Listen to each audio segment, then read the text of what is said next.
New Bedford's news talk station, 1420 WBSM. The meter's running, so hop on in. Your cab is waiting. Brian, the cab driver. Who better to talk to about what's happening here on the streets of New Bedford than the guy who drives them every day? Join the show now at 508-996-0500. Ladies and gentlemen, Brian, the cab driver. On New Bedford's news talk station, 1420 WBSM. Hour 2 of Brian's Beat on 1420 WBSM, New Bedford's news talk station. I am Brian, the cab driver. In about 5 hours, I resume that role.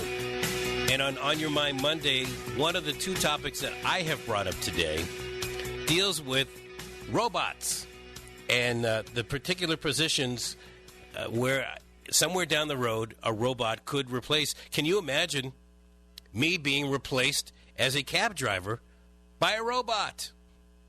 Dan being replaced by a robot news person. Sure, they can disseminate the news, they can write it, and oh yeah, I can see that. Dan, sorry, I can see that happening to you somewhere down the road. You can't program this kind of charm. Oh yeah, well listen, the great thing about radio is nobody has to see you.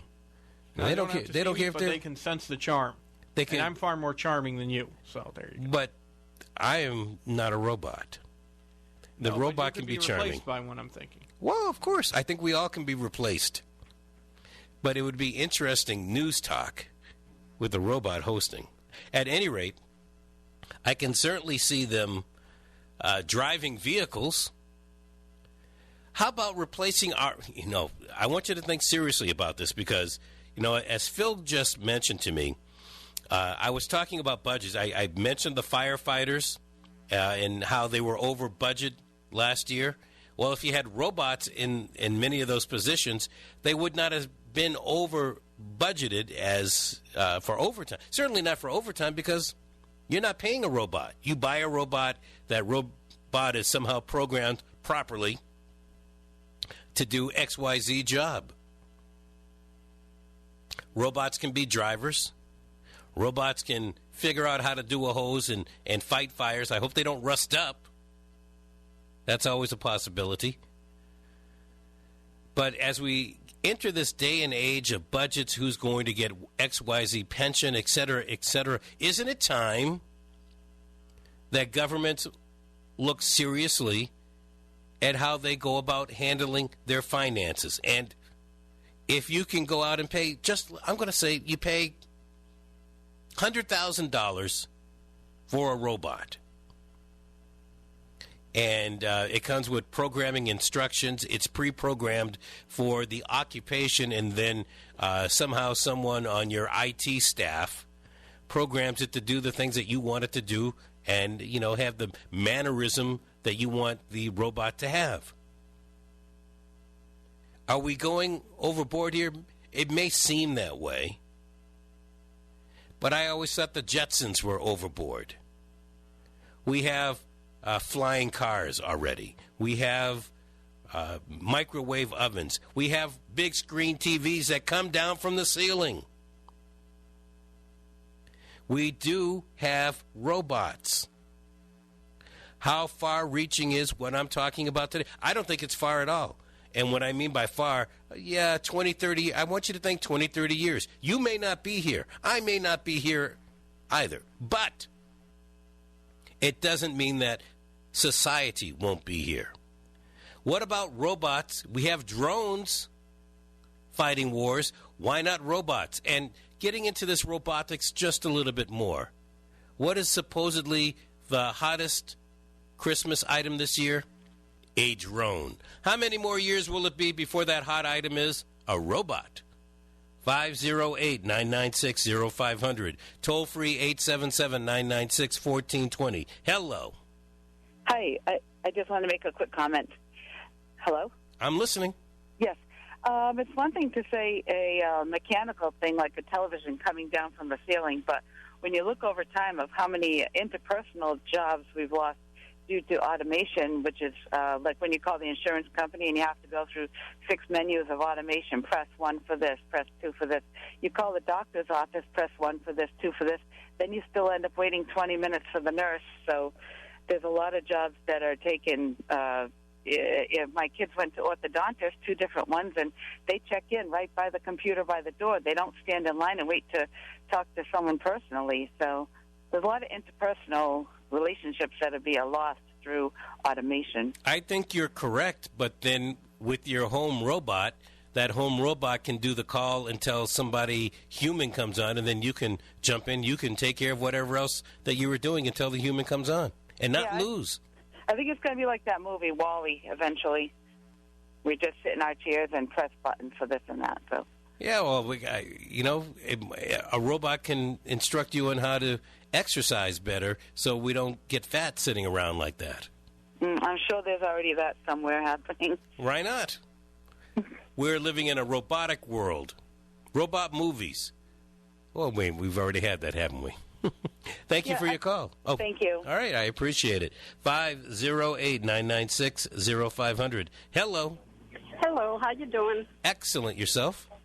Not bad, not bad. My husband has a good idea for a robot. Not mine, my husband's. He thinks, why not make waitresses robots? This way they get your number right. They don't give you an attitude, and you don't have to tip them. There you go. I mean, I brought that up earlier. Why not having somebody that's a wait person? It could be a waiter or a waitress, right? Oh, we didn't hear that. Yeah. No, that came up hours ago. Last hour. Don't you love it when you get an attitude from them? Oh, boy.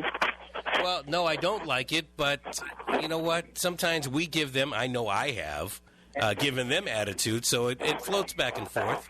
Well, that's true. I mean, my guess is the waitress or waiter would probably prefer a customer that was a robot, and that way the customer wouldn't give attitude. That's a good one. Okay, Brian, have a great day. You too. Thanks for the call. How about our military? Robots in the military. Now, we have plenty of people that went into the military to help fight wars. It was part of family heritage, all of those. But how do you really lose a war of robotics? Or you don't have to worry about people coming home missing a limb. You don't care if it happens to a robot. You can replace that limb on a robot and then send that robot back out into the battlefield. How about robot spies? Robots in intelligence. Certainly would save the government a lot of money, read taxpayers a lot of money. But could that robot collect the information as well as a human spy? Hello. Hello. Hey, good morning. Good morning. Here's a question for you. Yes. What happens to all the people who get put out of work by all these wonderful gadgets? You tell me. I'll tell you. They become... Have you ever seen a movie called Soylent Green? Yep. That's what they become. Well, I'm not going to argue that, but somewhere down the road we have to look at what do we believe is going to happen. Well, I believe that eventually robots will think for themselves. Now, what happens when the robots start thinking and going? Why do we need these weak humans? They get sick. They complain. Let's exterminate them. And they decide to do that. They oil us well. Huh? They oil us well. They will. No. A self-creating robot will create an oiler. I'm sure. Already, somebody is working on artificial intelligence, assuring the entire world that nothing... What could possibly go wrong? I'll tell you what. I won't be here, for sure.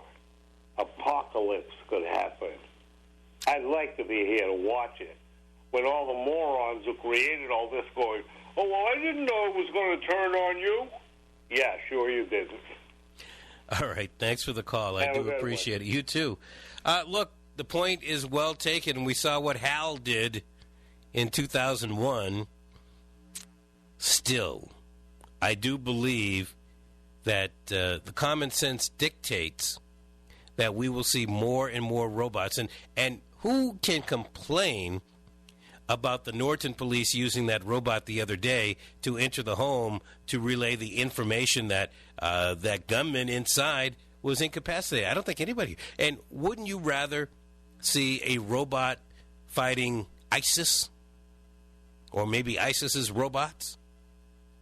And that way your next door neighbor doesn't come home in a box or missing a limb or sight or hearing. Good idea for robots to fight in our wars. Hello. I'm pretty sure the technology exists to have robot soldiers. They have robotic little cars that walked around on Mars, that rode around on Mars. Why couldn't you do that with a vehicle? I'm sure, like drone planes, you could do a drone vehicle. You could send a little tiny vehicle of some form into a building that way with a charge of C4 or something on it and blow the place up, instead of sending people in there to go do the job. You got to set a charge and get out of there. You get her off taking and sending in a robot and just blow it up. Thank you. I think you're correct. The military must have that already. I'm sure that they do.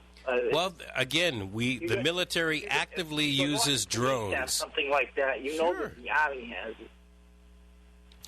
Where does a police department get that kind of stuff? That must be where they get it. I don't know, the Department of Homeland Security or something. There you go. I think you're right on the point, man. Thanks. So they must.